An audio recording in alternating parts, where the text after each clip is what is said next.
To me, I see democracy as a universal value. It's not a cultural imposition to African countries. And as Nick has pointed out, when you ask Africans whether they prefer participation in the democratic system, the majority will tell you that they prefer a democratic system. But also even coup makers, always when they make coups, they will say that they're making a coup because democratic principles were not being respected. And certainly democracy is very, very attractive. We had people's democratic regimes in Eastern Europe. They had to use the word democracy to make it even more attractive to their people. So democracy is something which is quite attractive. And some of our leaders, for example, Mwalimu Nyerere used to argue that typical African villages were democratic, at least for the men who were living in those particular villages. Similarly, Daro Nasemoglu, who studied Botswana, would argue that the systems in Botswana had some participatory for the people, particularly the men. Again, there was a discrimination against women. So for us, democracy is an important development goal. As Amartya Sen said, that there's an intrinsic value of democracy, but also there's an instrumental value in terms of broad-based development. A democratic system may provide long-term development opportunities. And a discussion of the issues that confront society in a democratic system provides avenues for broad-based development. And economists have debated whether democracy promotes growth or does not promote growth. And there is evidence on both sides. So we are not just interested in understanding democracy. We are not just interested in understanding our societies. We want to have change in our societies for the better. And the democratic system is something that provides avenues for better governance, for better development. Free and fair elections are an important aspect of a democratic system, though they are not a sufficient condition. As Nick has said, that in many of our countries you can have one free election followed by a disaster. For example, the 2002 election in Kenya was, for some of us who were following, we thought that Kenya is changing. That the elections were quite free, the announcement, the Electoral Commission seemed to be quite independent. Lo and behold, in 2007, things were totally different. So just having one election that is free does not guarantee that other elections will be free. We have seen also in Zambia, Chiluba's election. We thought that, well, Zambia has changed, and this guy was elected under a free and fair election. Actually denounced even the President Kaunda that was no longer a citizen of that particular country. So you may have one free election. It does not guarantee that the other elections will actually be free. In Tanzania, there's a huge contrast between, let's say, mainland Tanzania and Zanzibar. In mainland Tanzania, as when we attained independence, we really did not have strong opposition parties. Basically did not have an opposition. The last election under the British rule, we had 71 members of parliament being elected. 7 of them were from the Tanganyika African National Union, TANU. And the only one was an independent candidate, a member of TANU who was not selected to be a candidate, and he decided to run as an independent. So of the 71, they were all members of TANU. This was the last election under the British rule. We had a presidential election in 1962, the only election in which the late Mwalimu Nyerere had an opponent. He actually got 98% of the vote when he had an opponent. And in 1965, when he didn't have an opponent, he got 96% of the vote.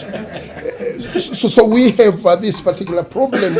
At least we don't have a history of strong opposition parties. So when we moved into multi-party system in 1992, we tried to organize political parties, and we had one member of CCM who crossed after he was a CCM because he was a populist, and they were afraid that he may become a candidate. They put a rule that their candidate must have at least a college degree.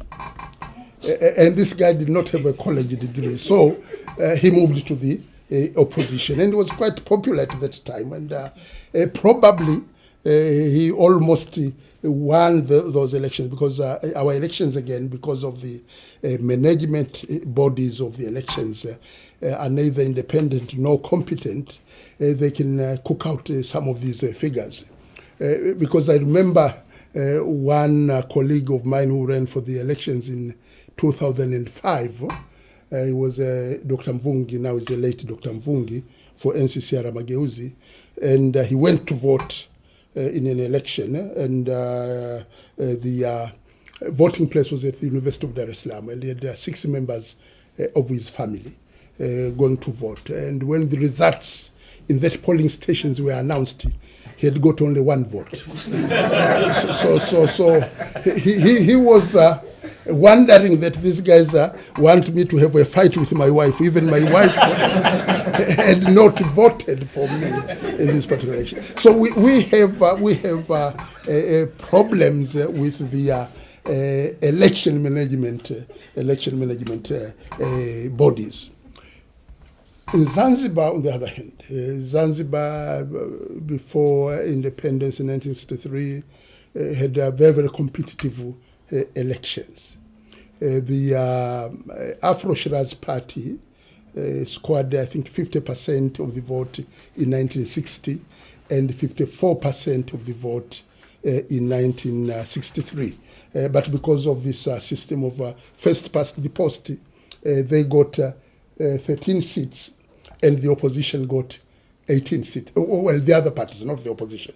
The other parties that won the election got 18 seats with 46% of the vote, and the Afro-Shiraz Party got 13 seats with 44% of the seats. So you had a lot of competition in Zanzibar. And after the revolution, the late Karume said they were not going to have elections for the next 50 years. So we became a one-party state. And also Tanzania mainland also became one-party state. So you have a situation where in mainland, you don't really have a history of very, very strong opposition parties. And in Zanzibar, you have a strong tradition of this, even historically, of a very strong party competition. So when we entered into the multi-party system in the first elections in 1995, in Zanzibar, the opposition won, that is the Civic United Front won. And even the television, the media announced the results. Then the Electoral Commission had to reconsider and could not really announce the results. Then after 4 days, they announced the results that CCM, or the existing ruling party, has actually won the elections.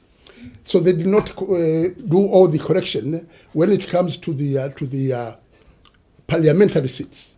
When you look at the vote that was announced by the Electoral Commission, the opposition got 50.4% of the vote, and CCM got 48 point something percent of the vote. So when you look at the popular vote on the parliamentary side, you see that the opposition is won. But on the presidential side, they said that, well, the opposition got 49.8% and the ruling party got 50.2%. So you have problems in Zanzibar that we had quite strong opposition parties, and the elections been won by the opposition, but the ruling party has not accepted. We went into 2000 elections again. Those are problems, and these problems of the elections and the issues of violence that follows the election. There was violence that followed that particular election. Myself, I was beaten up and imprisoned the first time I was thrown into prison because of demanding that there should be some rerun of the elections in Zanzibar. In 2005, we had the same problems. Then we reached an agreement, at least in Zanzibar, before the 2010 elections.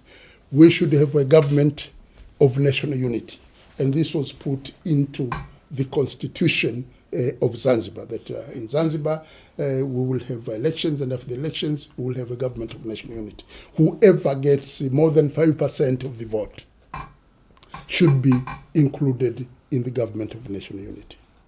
So the 2010 elections, the CUF got 49 point something percent and CCM got 50 point something percent. Then we agreed to form a government of national unity. This government of national unity was supposed to bring in all the competing parties and to have some tranquility and political peace. We did have political peace, and we had the 2015 elections. Now, in the 2015 elections, the elections were conducted in Zanzibar as well as in Tanzania mainland. In Tanzania mainland, at least we were voting for the President of the United Republic of Tanzania, we were voting for the Member of Parliament, and we were voting for a councillor. In Zanzibar, they were voting for 5 candidates: the United Republic President, a Member of Parliament, a Zanzibar President of Zanzibar, a member of the legislative body of Zanzibar, and a councillor. But the elections were on the same polling station. After doing the elections, they did the counting at the polling station, announced the results, and then the results were taken to the headquarters of the constituencies, where they were tallied and added, and the winner was announced, and was given a certificate. And then the results from the constituency, where they also added the presidential results, were then taken to the election management body to be able to do the addition there. Now, because they were also voting for the President of the United Republic of Tanzania, those results were taken also by the National Election Commission for the whole country. The results for the United Republic President was accepted. The election for the parliamentary seat from Zanzibar were accepted.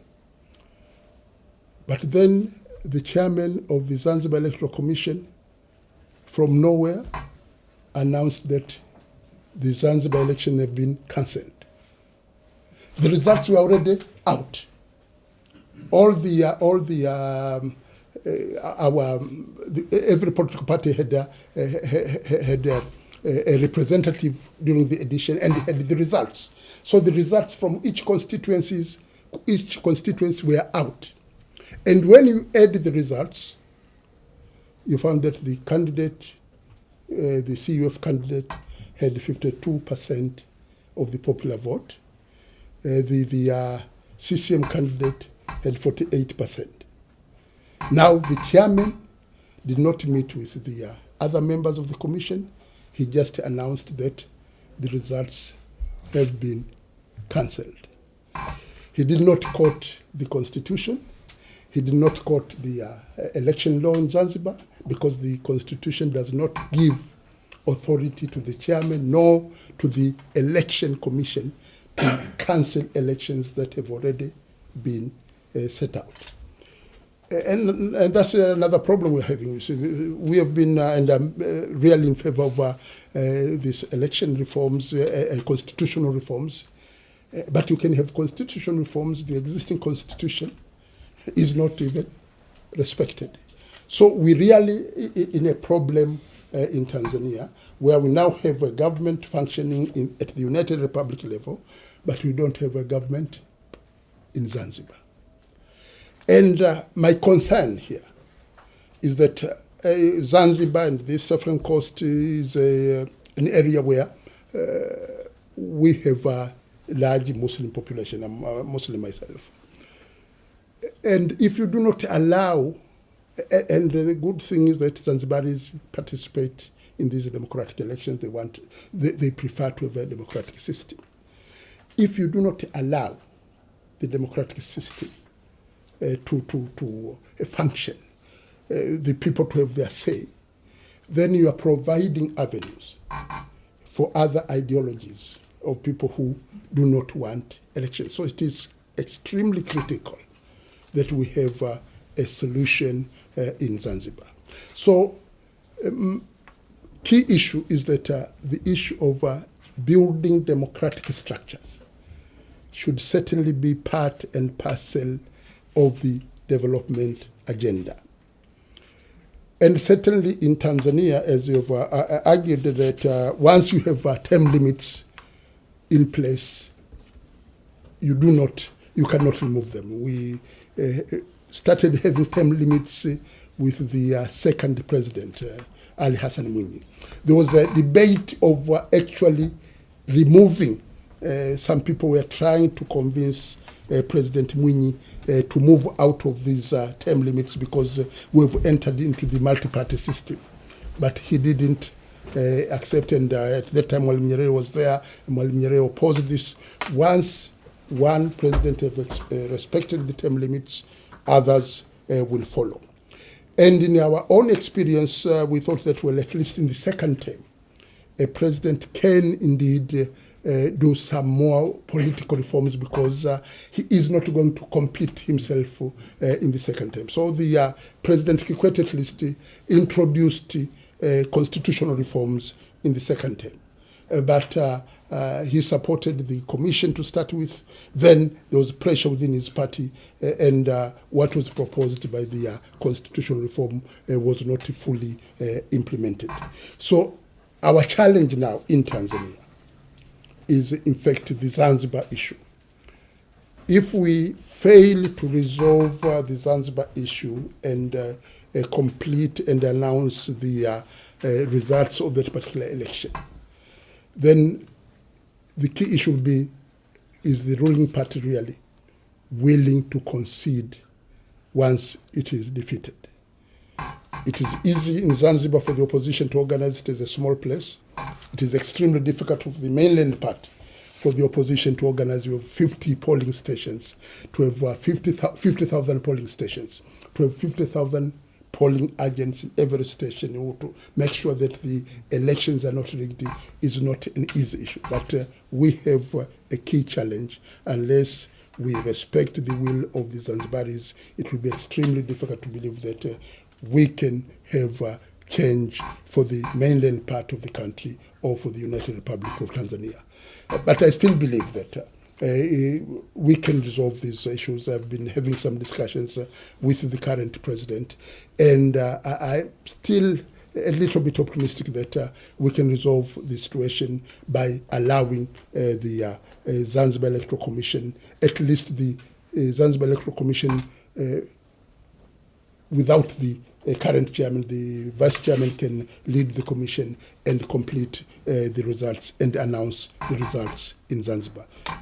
Democracy is too important. That's why we've entered into politics, because we believe that we don't just have to study it, we have to implement it. And I'm still optimistic that Tanzania can move into Namibia, Mauritius, and other, the group one of NIC.